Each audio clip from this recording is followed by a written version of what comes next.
The market moves in waves. It moves downwards in waves and it moves upwards in waves. And this stair-stepping action is something that we can take advantage of. Now, what's important to this stair-stepping action is how much or how far does the market move against you in order to consider that it's going to keep moving forward. Hi there, I'm Russ Horn, and I'm going to show you about Fibonacci pullbacks.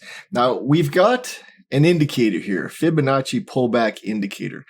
And when I draw this on the chart, it will give me the top and the bottom. And what's in the middle here are the 38.2% retracement level, the 50% retracement level, and the 61.8 retracement level.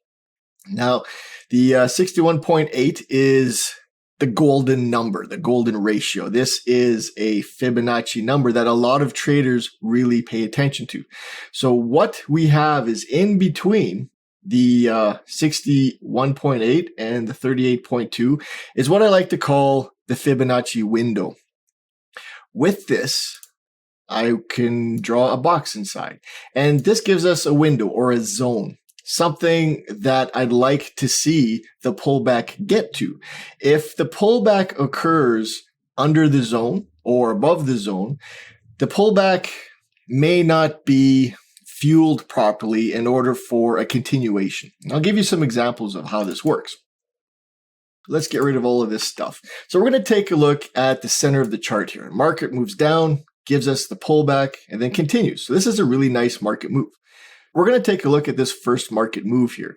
So I'm going to take my Fibonacci tool and mark off the top to the bottom. So I'm going to click and then drag to the bottom, which would be here. And what I'm looking at is a pullback, and I'm going to see how far does that pullback go. Does it get into the window? Does it get below the window or above the window? And in this instance, it gets right into that Fibonacci window. It hits that 38.2, gets a little bit above it, and then it reverses, and then it continues to move down. So this is a nice indication that this Fibonacci retracement is basically fuel for a continued move. Now, if I take a look at another example here, let's look at this leg. We have this leg down, market comes back up and moves back down again. So if I take my Fibonacci tool, top to the bottom, I can see that we do not get into the Fibonacci window. We don't get into that zone between the 38.2 and the 61.8. We don't get in there. It gets about halfway to it. And that continued move down is very small, very short. It doesn't continue to move very far. This would be a struggle to make any money on a trade like this. Again, what I'm trying to find is a pullback that gets into the window. Let's take a look at some other examples.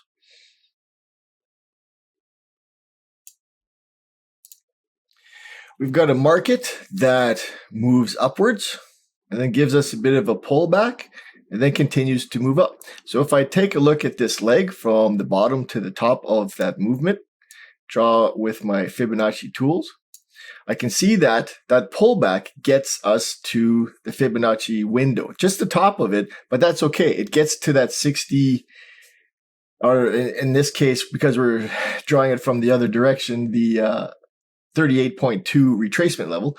And then when it does move, it continues quite nicely. And this move down, we get a leg that moves down, comes back up, and then continues to move down. So let's take a look at that one.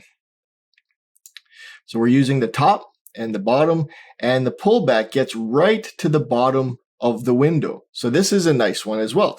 Remember, this is a window. So as long as we get to the bottom, as long as we get to the top, anywhere in between, that would suffice for me to be an ideal kind of market pullback. If the pullback is much smaller and doesn't get to the bottom of the window, then I'm not that interested in the trade. If the pullback is much higher and gets almost to the top of the window, I'm also wondering if this is a trade worth taking.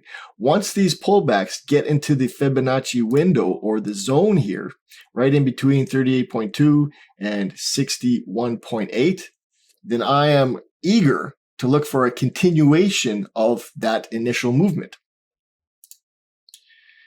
We have a market that moves down, comes back up, and we get considerably higher than the 61.8. Now, this isn't something that I can call a continuation move. We do get to the bottom, to this zero level, kind of where this area of support is, but it doesn't go beyond that. We don't get a market continuation.